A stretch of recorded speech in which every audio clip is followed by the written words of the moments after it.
Want to call to order the Planning Commission work session. Heather, could you call the roll, please? Mr. Yule? Here. Mr. Hamilton? Here. Ms. Bowe? Here. Mr. Tarley? Here. Mr. Granger?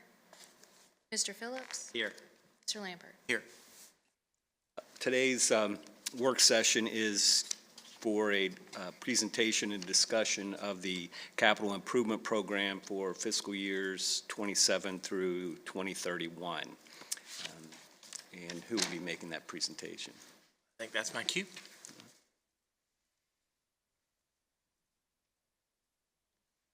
It's my fault.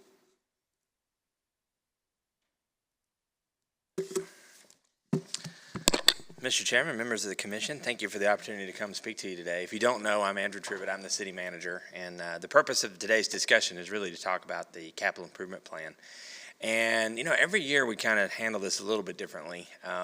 In years past, I've gone through sort of like an ad nauseum, line-by-line review of the capital plan, and then the Planning Commission asked me to not do that ever again. And so we tried to slim it down since then. Once we had a work session where we actually sat in a work session environment and just talked through the plan.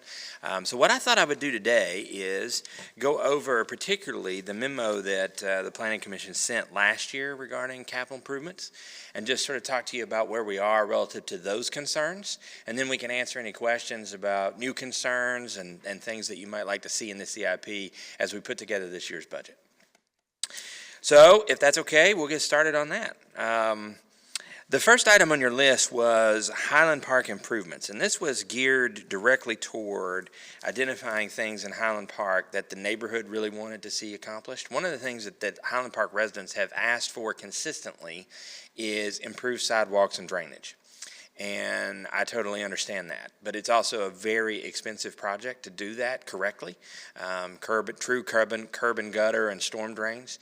It's also exceptionally disruptive to the community. So we put together a plan a few years ago to try and address that, and it begins with accurately explaining to the neighborhood what would be required to do that, how much of their yard would be impacted, would the city need additional right-of-way, meaning would they have to give up additional property in order to accomplish it, but probably more importantly, how long would their streets, yards, and neighborhood be disrupted while we did this work to make sure that the majority of the residents in the neighborhood wanted to do it.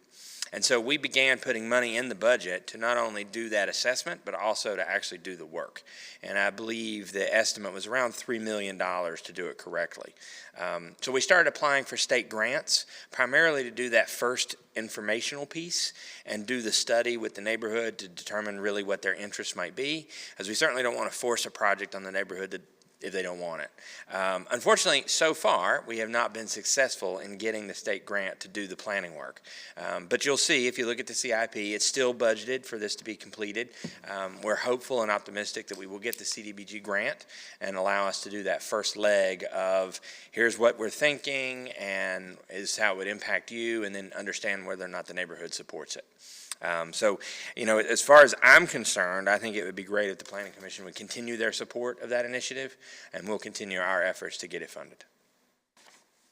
The next item on your list was recreational facilities, and it specifically said that you were asking us to look at additional pocket parks. Parks and Recreation and I had a conversation about this, and essentially what we decided to do was take this again in two steps. First step is let's make sure our existing parks are meeting the needs and set up correctly, those pocket parks that already exist. And then look at the inventory and decide if there's a place or places where new pocket parks make sense. And so we've begun that process. This year, in fact, when I say this year, I mean this fiscal year. So before July, we will commence work on improvements to the Wells Pocket Park as well as the Strawberry Plains Pocket Park. And what that means is that the public Parks and Recreation will do some public outreach to the neighbors around the park and identify what they would like to see changed, improved, particularly related to the playground equipment, because both of those parks have actual playground equipment. And then Parks and Recreation would begin the process of designing and implementing those changes. So that'll be a process that's ongoing as we reach the spring and into the summer. The comprehensive plan update was next on your list, and you asked that a member of the Planning Commission participate in the selection process. That absolutely is the plan. The Planning Commission owns the process, so really it's yours to handle. The staff level, led by the Planning Director, is going to review the bids that we've already received for the work and put forward a short list of 4 or 5 of those bidders. And then another committee will take over and review those and make a recommendation for hire to City Council. On that committee will be the Planning Commission, represented by 1 to 2 members appointed by the chair. So certainly a process that the Planning Commission will move forward as we get through the selection process. Next on your list was a large category titled safety. Really had to do with pedestrian safety generally. So we'll just walk through some of the areas that you highlighted. First was Lafayette Street from the intersection with Page Street to Matthew Whaley. If you're paying attention to Lafayette Street, what you'll see is we've already started this work with the completion or near completion of the police station. We expanded the scope of that project to include a bump out right there at that first curb cut, so that we could begin the process of a much wider multi-use trail / sidewalk that runs along that side of Lafayette Street. And so if you drive by, you'll see that portion of the sidewalk is already installed by the police station. There's a project already in the CIP, has been for years, that is funded, that will take that sidewalk all the way to the intersection with Monticello. With Richmond Road. So that, at least that leg will be completed. And then future projects can look at carrying that version of the sidewalk on past the municipal building, the fire station, and eventually catch up to where Matthew Whaley is. I think that one of the areas that we should look at, though, is the Lafayette Street section that goes from Matthew Whaley on down to the Confusion Corner intersection, because there are sections there that don't have a sidewalk at all, or the sidewalk that they have is inadequate. And so I think that's an opportunity for us to look at as we finish this stage of the Lafayette improvement. Next was Merrimack Trail. You asked us specifically, Mr. Chair Tarley, to look at Merrimack Trail for accessibility. We did that, and that resulted in a series of projects that's in the capital plan right now that is scheduled to begin this coming fiscal year. So FY27, we'll kick off that work with some design. It's an expensive proposition because of the bridge, but certainly something that we need to do. And so by the end of 28, we should have the work completed. So a major improvement on Merrimack as well. Thank you for suggesting us to look at it.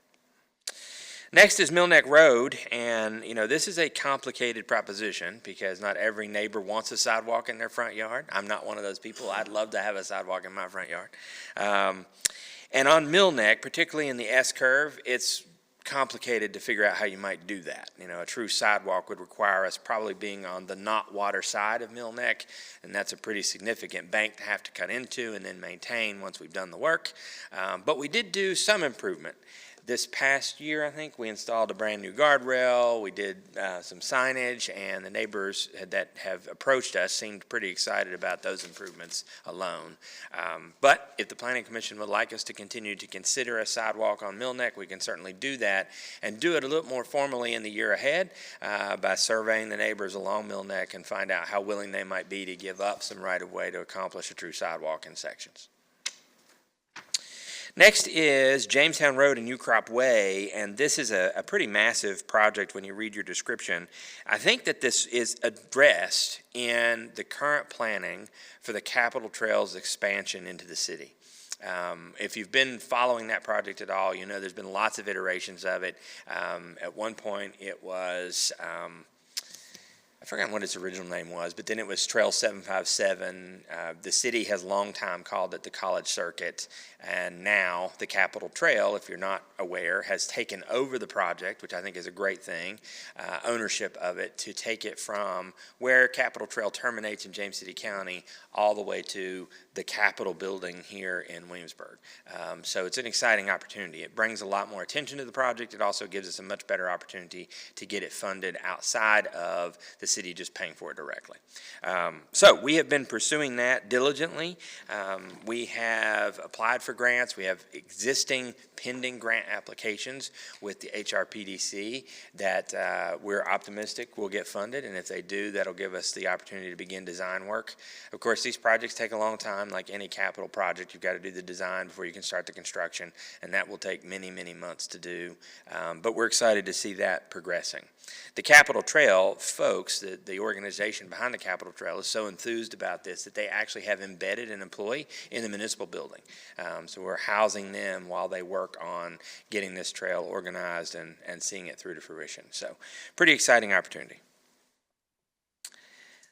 The next item on your list was school capacity. And again, if you've been following that, the City Council funded the city's share of pre-K construction for new buildings in the joint school system. That's under construction right now. The idea being that if you are aware of how the school system operates right now, there's a host of elementary schools that host pre-K inside their buildings.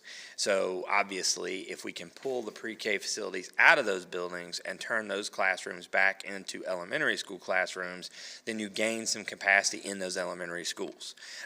Unfortunately for parents of school-age children, it is going to require redistricting, and so that's starting to get some attention as well. Obviously, nobody likes to have their vision of where their child might go to school change, particularly if they bought their home based on where a student might go, but that's the necessary reality of achieving efficiencies and capacities in schools. So that process is underway right now. Obviously, the city is not the owner of that process. We just simply allow it to happen with the school system.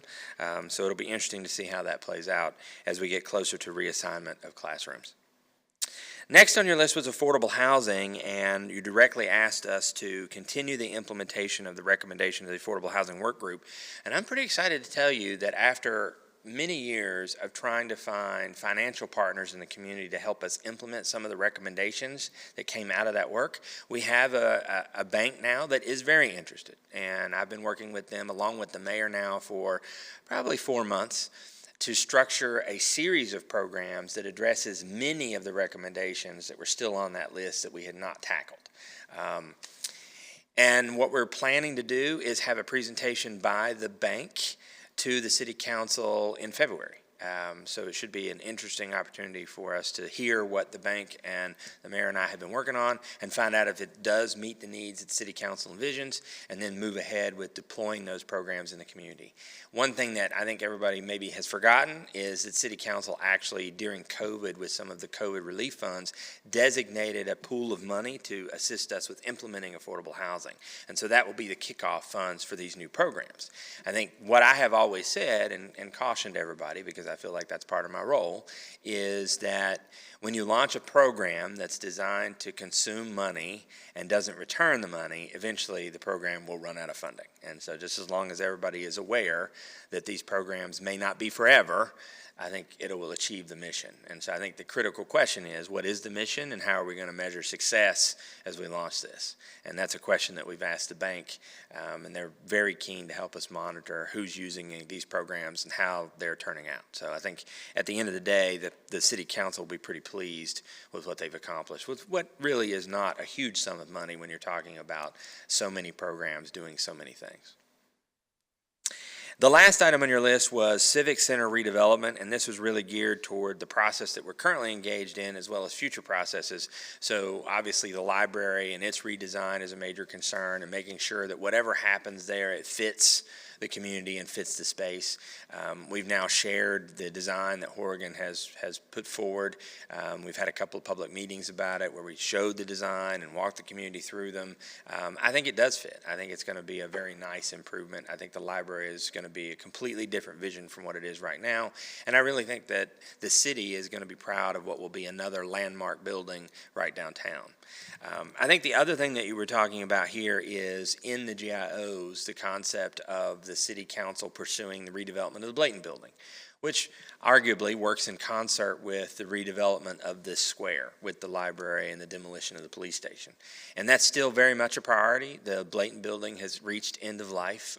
We're constantly doing repairs there just to make it get to the next hurdle. And so it's time for us to look at what we're going to do there. The ultimate vision is some type of public-private partnership to accomplish this. You know, that space has a lot of value.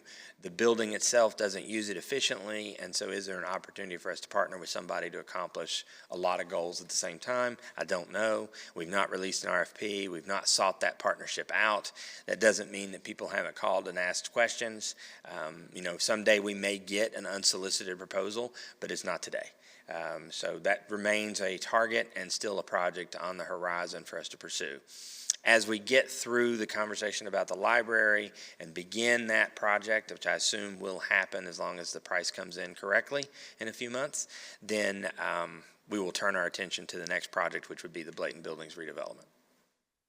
And that was your list. So I'm happy to answer any questions that you all might have. The one note that I would give is, you know, last year was a tough budget year for most of the jurisdictions, particularly here on the peninsula. And so there weren't a lot of new projects in the CIP. In fact, if you remember, we cut about $36 million from the CIP before we brought it forward for the City Council to consider in March. And we have not returned those projects to the CIP. And so I think many of those projects are still looking to be completed. So there's not a lot of new stuff from last year to this year.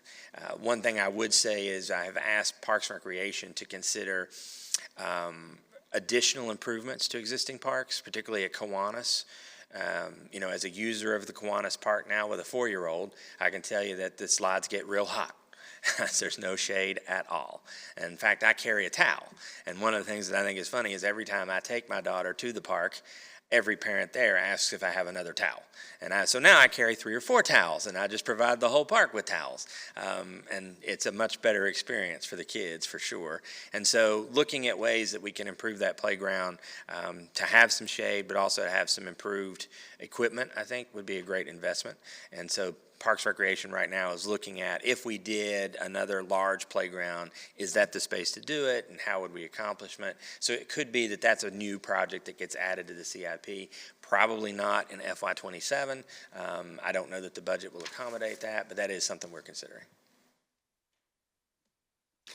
Thank you, Mr. Trivett. Sure. Before we open the forum, commissioners have any questions or comments of Mr. Trivett with respect to our letter from last year, or any of the items that are in the CIP that he didn't cover, but you want to address? So you mentioned 757, the Capitol Trail, which I believe ends down at Jamestown Settlement. Yes. And you were talking about trying to tie into that. Is there some coordination with the county? Yes. To do that? Yeah, so, I mean, this is a project that's very old. It predates my coming to the city, and there's a whole host of organizations that were involved in deciding routing. And so there is already a series of maps that show where this trail would go and how it would go. And so what we're now doing is just trying to implement that vision. Okay, good. Yeah. It'll be a tremendous asset, I think, particularly for the city. You know, one of the challenges has always been that the Capitol Trail, if you don't know anything about it, they have design standards. And their design standard is largely based on what the majority of their trail is now. You know, it's in a rural part of Virginia, and most of it is agricultural land. So it's very easy to do that design standard there. But when you get to the urban areas of James City County and the city of Williamsburg, or even further down the route, Newport News and Hampton, it becomes impossible. I mean, truly impossible to do that design standard. And so one of the conversations has been, since I've been with the city, talking with the Capitol Trail folks about relaxing that design standard to include an urban vision of what could be. And so I think we're fortunate that the city of Williamsburg may get the opportunity to lead the way and show them how to do that. How would we approach identifying potential locations for pocket parks? I believe in your discussion you focused on the existing parks more than trying to create any new ones. Well, I think the challenge with new pocket parks inside the city of Williamsburg is available land, right? Okay. I mean, when you think about neighborhoods, most of them are built out. There's not a lot of available space to put a new pocket park. So I think the first step would be identifying where there is a desert, a park desert, and then trying to find a place to put it that could accommodate that. And so while we can talk about pocket parks, the reality is if you think about the upper part of the city, looking at a park there inside a neighborhood probably isn't possible. Looking at a park that serves that area of the city but isn't necessarily in a neighborhood might be. And so while we talk about pocket parks, what we're really talking about doing is making sure we're meeting the needs equitably across the city, and that's going to require some ingenuity. On that note, I would love to see, I know the city recently did a land swap with William and Mary over by the cemetery. I think there's some opportunity there. And I would love to see some improvements to College Landing Park in terms of like a potential playground. Okay. I know that the topography, it's low there and can, there's flooding risk at the lowest, points. Like sometimes at a high tide, at a king tide, you can't even cross the boardwalk unless you want to Sure. jump the little Yeah. the creek that comes in. Right. So I understand those concerns, but I would love to see improvements to that park, especially as we know that the sidewalk improvement is going to be in the next few years from there to the Oaks. Yes. And that really kind of hits on the the southern part of the city. Right.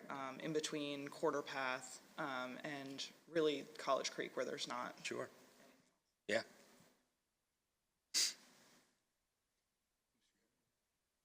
Just got a couple of areas to ask. One was the 1.84 million increase for the roundabout at Oh, right. and what does that 1.84 million inflation, or is it for contingencies, et cetera, et cetera? It's Jack's increased salary, is what it is. Can I swap? Yeah, exactly. He's pretty excited to hear that, I think. No, so this is a complicated story, so I'm going to try to keep it high level. The way that funding works for many transportation projects in the state, not all, but many, is a program called Smart Scale, right? It was a program that VDOT introduced, and I don't remember when, but it's been a long time, before I came to the city, certainly. And in concept, it was great. The idea behind Smart Scale was to equalize competition for state funding, because it was perceived by the General Assembly that it was unfair. Northern Virginia had an advantage, Southwest Virginia had an advantage. I mean, everybody that wasn't wherever the money was going felt like somebody had an advantage. And truth is that Northern Virginia did have an advantage. I mean, when you talk about congestion mitigation and that being a primary reason to give funding from VDOT to do roads, Northern Virginia wins out over Southwest Virginia, maybe even over Hampton Roads in a lot of cases. So they invented this program called Smart Scale that was designed to standardize the competition. And I think actually it was a good idea, and it was designed well. However, we're now starting to see some of the flaws in that design. And one of the flaws in the design, and that you can't really assign this to VDOT alone, because the localities are participating as well, is that the amount of time that is now required from the time that you apply for the funding to the time that you actually receive the funding is 5 to 7 years. Okay, so you apply for a project based on a cost, and then 7 years later you get the money. Guess what? It's not the same cost anymore, right? I mean, and very rarely is it gone down. VDOT will not close the gap. And so the message now is that when you apply for funding, make sure you're adding something in there for escalation of cost. Now, of course, the chances of you getting that number right are pretty slim, and it's going to be interesting to see how that impacts the competitive process and the money that's available statewide as localities guess what a project might cost 7 years from now. It'll be a real challenge, I think. back to today. So now we have these projects applied for 5, 6 years ago, maturing to the point we're getting the money, and the new estimates come in from the bidders, and it's more than the grant and more than the VDOT expected to pay. And so we have been negotiating with VDOT what to do about these projects, as has every locality in the state. And now we know what the shortfalls might be on these particular projects that are funded through Smart Scale. And so what's going to happen is a conversation with the city council about how important these projects are, given now what we're being asked to spend on them. And so that's the conversation that's about to unfold relative to this particular capital improvement plan. Thank you for bringing that up, because I forgot to mention it. And there are a couple of other projects, not just that one, that are in that same category. The other one was in the spreadsheet indicating that you haven't finished your vehicle plan yet, governments, we back to Oh, five sure. on some of the funding, and each of the 3 different areas had different amounts, and so I was curious when they were going to. Sure, yeah. So the vehicle plan is worked on between the departments that are requesting vehicles, the fleet management, and our procurement director. And so they're still working on it. Usually we don't get that until closer to March in terms of a finished product. Yeah, that's how that works. But there shouldn't be any major acquisitions in that.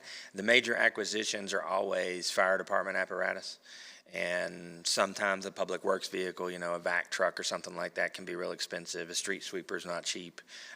But as I'm thinking through it right now, there are some things for the fire department on the list, but they're not next year necessarily. If you remember, this past year we did some pretty serious acquisitions of apparatus that we won't get for another 3 years, but we have to buy them now to have them in 3 years. So I don't think there'll be anything particularly hefty in the vehicle plan.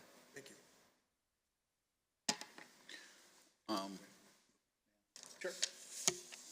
Question for you. It's very general. Sure. So pedestrian and bicycle improvements outside of Capitol Trail, okay? And stormwater management. What I'm curious about is not a particular item, but how it is the city and the surrounding localities, how you're identifying needs and getting in front. So I can only imagine that there are a myriad of things that you could do to improve pedestrian and bicycle behavior, safety, et cetera. Same thing with maybe stormwater management. Sure. So I'm just curious, what are the inputs and how do you come about prioritization? Sure, absolutely. So I'll break that into 2 components because they're not the same, right? Let's put stormwater over here for a minute. Let's talk about pedestrians and bicyclists.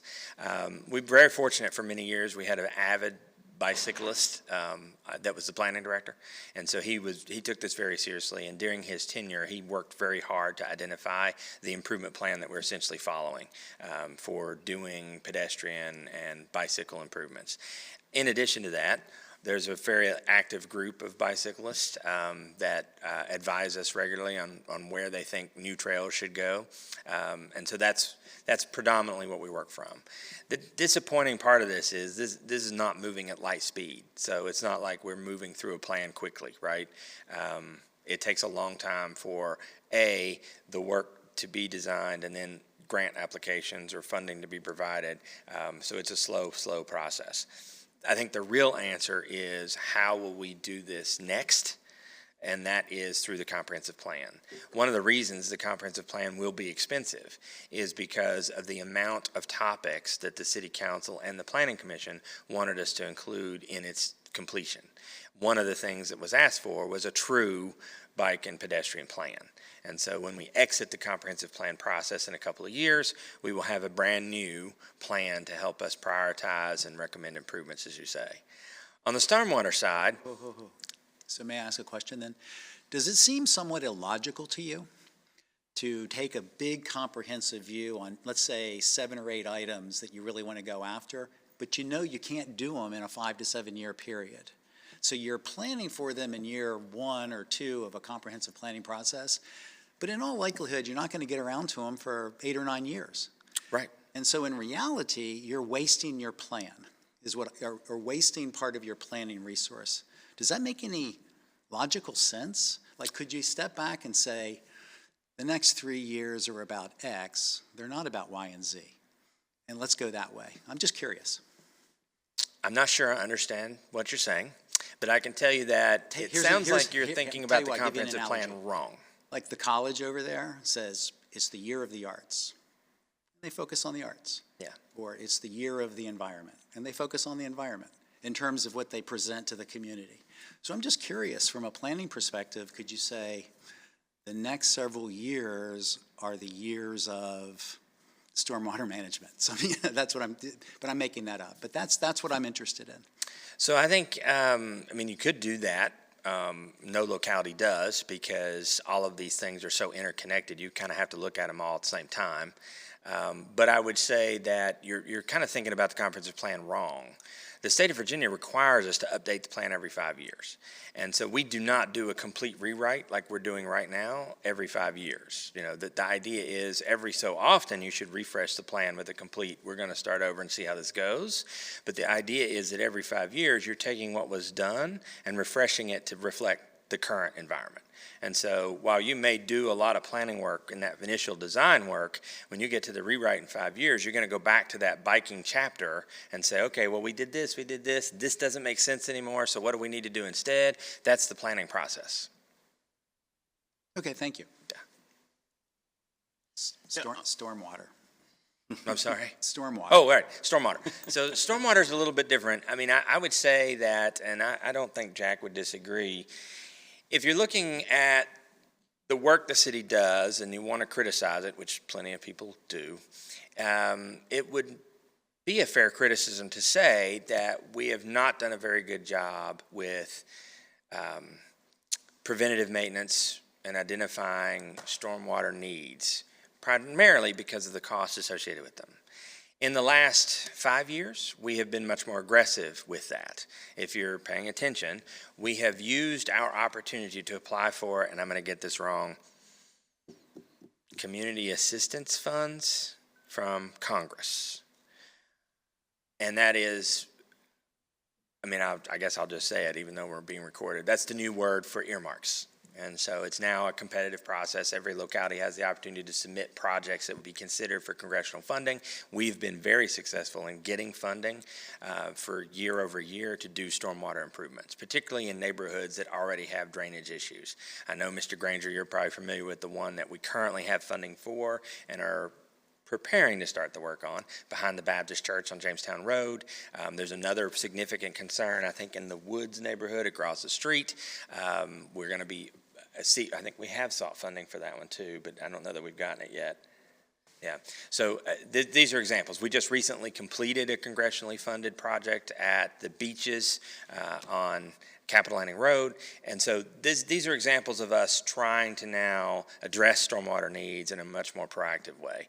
And I think that you'll start to see that more and more as we think about drainage in a different light.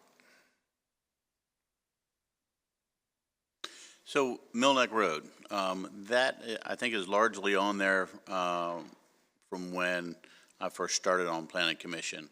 While I'm glad to see the guardrail there, it's closer than I had hoped that it would be to the road. The objective was not to create a sidewalk for the whole neighborhood, but it was to enhance the ingress and egress along the S-curve with even a wider shoulder or footpath, most likely on the lake side, because cutting into the embankment on the other side is problematic. But if the guardrail had been placed 2 feet further away from the road, then we would have room for a shoulder at least. And there could be some metal attached to the posts that secure the guardrail so that you could backfill up to that. I'm not expecting that the neighborhood would be excited about sidewalks through the neighborhood, because I don't think anybody in the neighborhood would like that. I've lived there for about 30 years, and we're going to have walkers and cyclists, but I think getting people up and down that S-curve in the safest way possible is the goal.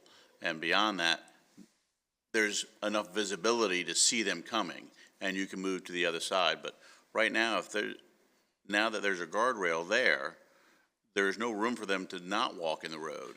which means the motor vehicle traffic has to go into the other lane because there's no other choice. And so there's a concern from my perspective and others that I've spoken with that it's not just for the pedestrian, but it's for the vehicular traffic that is forced to go into the other lane because there's no place for a pedestrian to walk. So if that guardrail was just 2 feet over, then a footpath could be perhaps created. I don't know that it would meet the standard of a sidewalk or the Capitol Trail, but what we've got now is really close to the road and no room for a pedestrian except in the road. So certainly further up the road was not anticipated because so many people will get up the road and they'll just go back into the woods, which is what they're really ultimately trying to do for the most part. So that's the history on the Mill Neck Road request. Okay. Mr. Lambert? I don't have any questions or comments. Thank you, Mr. Chair. Well, thank you, Mr. Trivett. I've got a few things I jotted down. One, the Merrimack Trail improvements, I was very pleased to see those in the proposed plan, including the bridge. I know that that's a big ticket item to do that. And I'm encouraged about the sidewalk plan in the sidewalk and pedestrian and bike plan that would be anticipated for the comprehensive plan. And I noticed that in this CIP that there are some crosswalk improvements Yes. that are being done in the city, which I think are great, and lighting. I did have a question, and I know all the traffic lights, there aren't many in the city, but the one on Henry Street and Francis, they're precarious. I noticed this year it doesn't even have a walk or don't walk sign, and more people are walking, which is what you want for a vibrant city. And so I think all of these things are good, as well as the Capitol Trail going down Jamestown Road, although, the underlying premise of that particular one also is that, we've got a 4-lane highway there that, at some point in time, it would be nice if we did a study that go from 2 to 4 to 2 or to 3. Well, that's the vision for this trail to be installed. Yeah. And Lafayette Street, we had put in here all the way from Page, which is Confusion Corner, Right. to Matthew Whaley. The idea being there, Matthew Whaley, the sidewalks are very narrow there. Right. I believe, was this during the presentation for the visitor center that's going in, I don't know if it's called that, but, Rival Plaza. okay, for visitors. That's right. Some of us call it fancy parking lot. But I believe Colonial Williamsburg is going to be doing some sidewalk improvements along Lafayette. I think so. Area. So that should take care of some of that. A little bit. Towards there.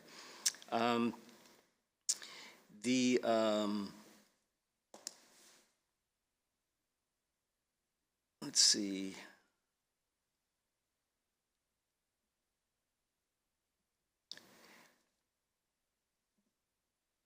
The pocket parks, I noted that there was nothing in, and I don't know how, I don't recall how splash pads were in that letter. Is that something that's being addressed on any of these? So what the council did is they took the children's park concept out of the plan, but they didn't take the idea away, right? So what they said was, let's continue to think about this and decide if it's appropriate or not.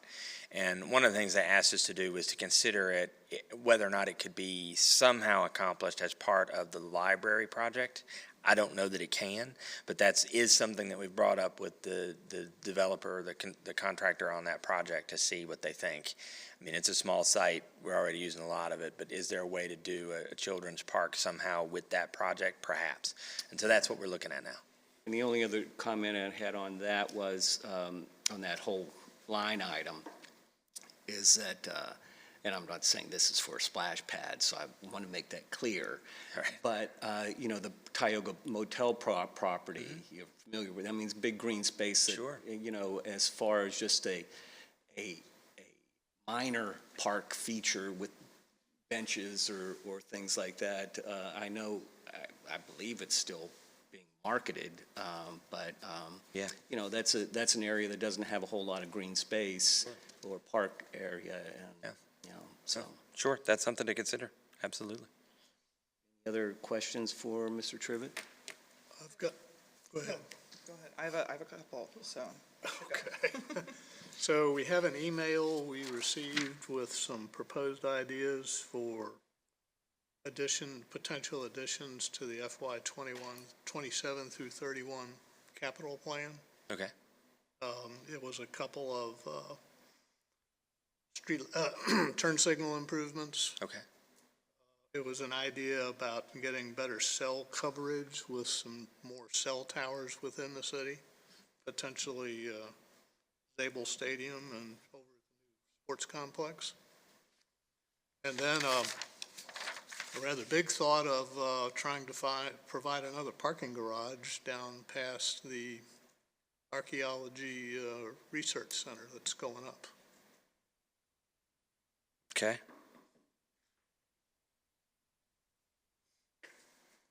I guess I don't remember this kind of idea coming in last year, and I think we should always be grateful for any input we can get from the community and Yeah, so we try to figure out how to bring these ideas, figure out how to address these ideas properly. Sure. So we regularly get complaints about cell coverage, sometimes from me. And unfortunately, it's private enterprise. And in Virginia, localities are not allowed to operate their own cell network. So we can't solve this problem. All we can do is encourage the providers to solve it. And we have done that. We did our own study. We met with the providers. We showed them where the weak points were. We have complained loudly and often. Verizon, as a consequence, is now working through an improvement plan. They haven't shared the details with us. They won't. They don't have to. And so what we do know is that they are coordinating with us on improvements. And so I think if you're a Verizon customer, eventually service will get better. And I think the same is true probably for all the carriers. We will continue to do what we can to encourage the carriers to do a better job in Williamsburg. As far as the parking garage is concerned, that is a very expensive proposition, and there's no easy way to solve it, but certainly something to consider as we think about parking generally.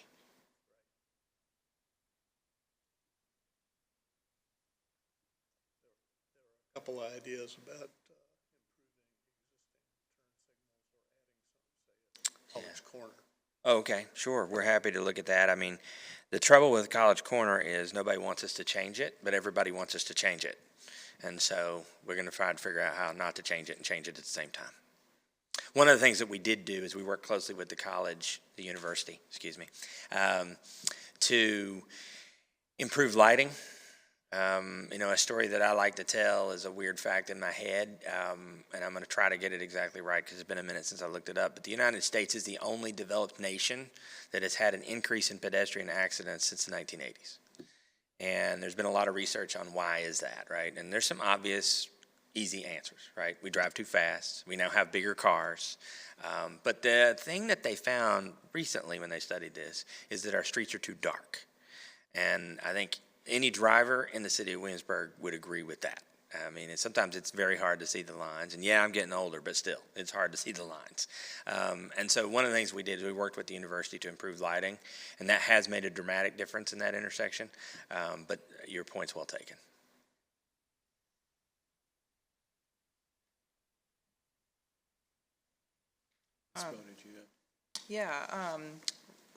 Right there where we're talking about College Corner, I noticed in the CIP for bollards. Yes. Is it right there, in front of the corner? So years ago, we did an in-house review of access to the historic area. to improve safety, particularly for special events. And we talked about installing retractable bollards to replace those wooden gates that probably wouldn't stop someone. And so that began this process. We've been looking for funding ever since. The HRPDC applies for funding for urban area security initiatives, otherwise known as UASI, which was a program launched by the federal government after 9/11. A lot of localities very successful in getting that funding. We have never been successful in getting it, but we continue to try. We recently applied for the Bollard project and were denied again. We'll continue to apply, but eventually we need to do something. And so in the last year, we've started using public works assets to improve security. I don't know if you've been downtown and noticed the dump trucks. Yes. Luckily, our dump trucks don't look bad, but it would sure be better if we had real bollards designed to stop traffic. And so that's what we're moving. We're moving in that direction. That's great. That sentiment is exactly what I wanted to stress, is that I so appreciate what the city has done with putting those trucks there. And before it was the garbage trucks, they're the dump trucks, it was actual, like, just city trucks or something. Right. And I noticed that probably 2 or 3 years ago, that they would start to do that, like, farmers market mornings or Right. Saturdays. And I just really appreciate that. And so I want to stress that we need that regardless if we get outside funding. Sure. And I think we need it not just at that, corner in front of the Wren building, but on all the other access points where there are vehicular crossings on Dog Street. I think we priced it around $3 million to do all of the ones that we had identified, and not all of them would Probably be. like right there at the end of the Capitol where it turns. It's a whole host. Yeah, okay. Really, there's a lot of access points when you think about this historic area, and so not all of them would be retractable, obviously, but the ones that need to be would be, and there's pretty decent technology now that allows emergency access when you need emergency access in those situations. So we're working in that direction. Awesome. We were talking about splash pads earlier, and I did want to say, I made a comment about the pocket parks. I'm glad that we talked about the park that was proposed that was pulled off. I think that the idea of working it into the library plan design, the new library design, is a great idea, like maybe repurposing kind of, it's not a splash pad right out here, but the water feature that we have. Right.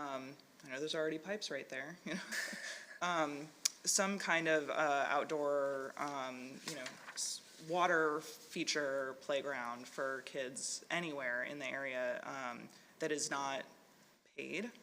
Right. Like the one at Chickahominy with James City County, or like at Busch Gardens, you got to pay to access that. And so we have those features in the greater community, but I would love to see something that is more accessible. So bringing that project back on, or at least, thinking about that in other projects would be really great.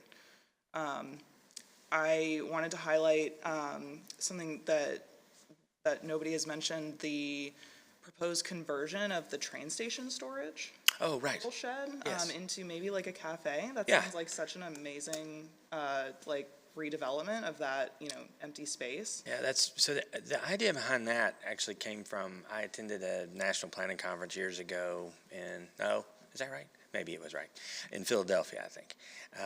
And at the conference, I was talking with one of the planners from the city of Philadelphia, and they were telling me this crazy story about how the city's equivalent of social services had opened a cafe where they served coffee and pastries for only a few hours a day. And what they did is they had their clients who were, high school age, run the store. They did all the jobs. They did the baking, they did the coffee making, they did the management to help get them ready to enter the workforce. And I thought that was really interesting. And so I came back and talked to the Director of Economic Development about maybe that being a possibility and where could we do something like that, because I just thought that was an incredible story. And then we sort of let it fall away, as things do sometimes, these great ideas. And I was in the city of Charleston. And in Charleston, there's a store called Biddy and Bo's. It's a mom and pop operation, and they had, I'm going to get this story all kinds of wrong, but I'm going to tell it anyway. They had this mom and dad had 2 kids. I think both of them were developmentally challenged, and when they reached mature age, there was nowhere for them to go. right, to get a job. And so they created a coffee shop chain where they employ primarily, maybe even exclusively, developmentally challenged folks. And again, I was struck with, do we have that opportunity? And so in talking with the Director of Economic Development and the Director of Public Works, a great venue for such a thing that's not open all the time is that space there on the end of the train station. If you've not paid attention to it, it's not a huge space, it's not a small space, it's somewhere in between. Could be just that. And if you think about it, it's kind of an interesting idea because, you know, the train is a train, so it's predictable schedules, and so you could easily have the cafe open for arrival and departures. And so I think it's worth exploring. Yeah, I love that idea, and I'm sure that there are a couple organizations locally that would love to hear about that proposal and would maybe like to get involved. Yeah. We did touch briefly on I mentioned the city's land swap with William and Mary resulting in some newly acquired land over by the cemetery, and I wanted to ask, because I didn't realize that there was already a planned, I know there is a planned cemetery expansion, but I wonder, is that utilizing all of the land there? Like what, just a little bit more detail on the plans that are already in place for that expansion, and then what leftover land looks. Sure. So, I think the easy answer to your question is there isn't any leftover land that the city would own, right? So years ago, really, this process of trying to expand Cedar Grove has been a long one. I'm kind of amazed that we're at the point now where it's actually happening. So we did a study long time ago on burials and how we were using land and determined how much land we would need to accomplish 100 years worth of continued use of the cemetery. And so the acquisition of this land with William and Mary accomplishes just that. And so there isn't room to do anything else with the land that the city owns. Now, there's still William and Mary land all around that something could be proposed for. There are some challenges. There's some wetland areas back there. There's also an old landfill, at least on the map. So I think it's not without its difficulties, but certainly it's possible. Thanks. I think the last thing I wanted to ask about is I saw at least one item for replacing some water mains proactively, which is great. We don't have any lead pipes here, do we? No lead. No, they made us do testing, and Jack. I'm gonna say Jack did an unbelievable job because what the requirement is that we were going to have to send notices out to every resident in the city that basically said, we don't know if you've got bad pipes or not. You should be worried. Really, that's what the wording that was required. And I said, this is a terrible idea. What's option two? And option two was to hurry up and do a pretty rigorous set of testing. And Jack and his team were able to accomplish it so that we didn't have to send out those notices. We were able to say to the state and the federal government, we've tested and no, we don't have any of these pipes. That's not to say that from your house to the street, we didn't test that, right? That's on you. To the best that we know, you don't have those pipes. But if you've got an older home, it's probably worth looking into. Now, one of the things that we do that I've never seen anywhere else is every year we send out test kits, anonymous sampling, so that we can test the water. And it's testing from your kitchen sink or whatever sink you choose to use. And the benefit of that is in about a month, you get a report back that says, here's what we found. It's kind of amazing, the service that the water department does. And so if people are concerned, absolutely let us know. We'll be glad to test the water and see what we find. I didn't have a concern, but I just wanted to. Yeah, no, and I thank you for bringing up trying to transition from reactive to proactive, particularly on something as important as water service. That's why we raised the rates last year, was to try and address that. And so, I know there was the break right here. That's a perfect example of a catastrophic failure. If you didn't see the pictures, it's kind of unusual for a pipe to break from here to 40 feet that way, and that's what happened.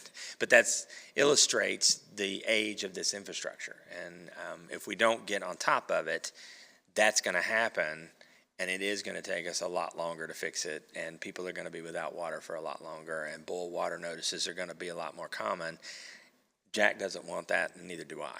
And so spending a little bit of money and trying to get in front of it and replace these areas that we know need to be replaced is the smart thing to do. Well, thank you, and thank you, Jack, for all that your department does. And special thanks to you guys for that project that you guys wrapped up finally at the Port Ann, the pump station with that bypass valve. The whole end of our neighborhood really appreciates it. Any other questions or comments? I have one. Okay. And it relates to the letter, Okay. last year's letter. Sure. Relating to the Highland Park, and you addressed it. But the verbiage on the letter specifically allow original property owners to age in place. It seems like the actual projects it's a little bit broader than.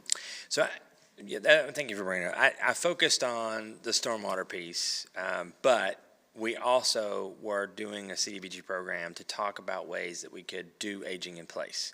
And that's what we applied for. The way that these programs usually work is a locality provides funding for you to do home improvement, whatever that improvement might need to be. Maybe it's widening the doorways. Maybe it's simple as putting in handicap ramps or something like that. There's a cost to that, of course. And so what usually happens is in return for that grant, the homeowner agrees to some kind of a deed restriction that allows that grant to be repaid should they ever sell the home.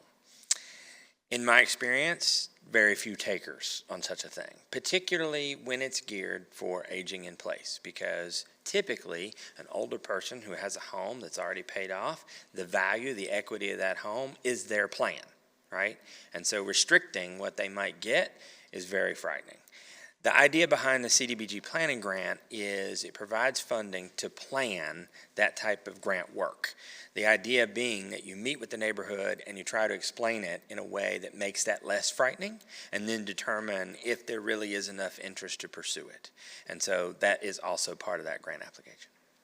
And so I would think that the commission will want to continue with this as some sort of a line item, but Sure.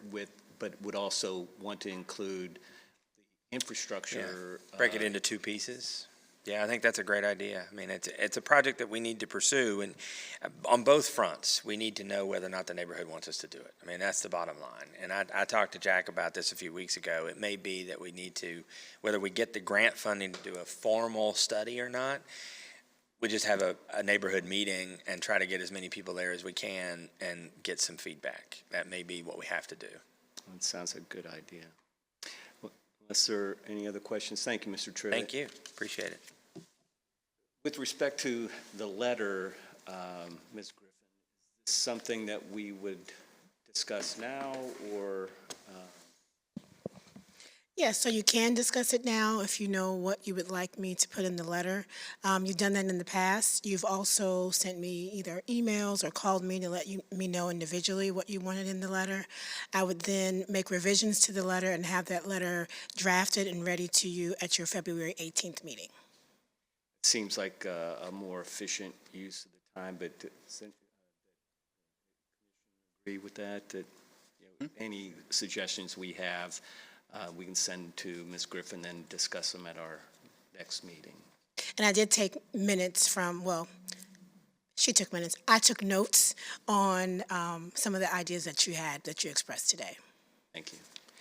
And at this time, there's an open forum for those residents who would like to come and speak with respect to the capital improvement program. Approach the podium and give your name and address. I don't have any speaker cards, but I see a number of people here, so if anyone's interested, yes, sir. Just for the record, your name and address, please. Good afternoon. I'm Bill Dell. I live at 219B Harrison Avenue, and I'd just like to address real quickly one of the projects we've already been talking quite a bit about, and that's the sidewalks. Right now, it's kind of in the plan in the CIP to extend the sidewalk on one side of Harrison Avenue down to Lafayette Street. And I'd just like to emphasize the fact that we really need to get this done because of a lot of reasons, primarily safety aspects with the students coming back and forth between their housing on Lafayette Street and then using Harrison Avenue as a throughway in the middle of the street, getting to class back and forth. And it's going to get only worse with the firehouse being completed, and now of course, the police station being completed. And the traffic is just going to increase through there. And right now, there's no place for the kids to be except in the middle of the street, going up and down the street. So it's, as I mentioned already in the plan, I've been working with Jack, and he's been very cooperative in trying to find the money to get it done as soon as possible. And we seem to be going back and forth between FY 26, 27, 28, trying to get all of this set. So I just wanted to ask you to try to look at the priorities and see if there's not some way that we can get that particular part of the CIP finished a little bit early. Thank you. Anyone else want to speak to the CIP? Seeing no one, we don't have a public forum, but is there anything that the commission wants to discuss? Well, then I will adjourn the meeting.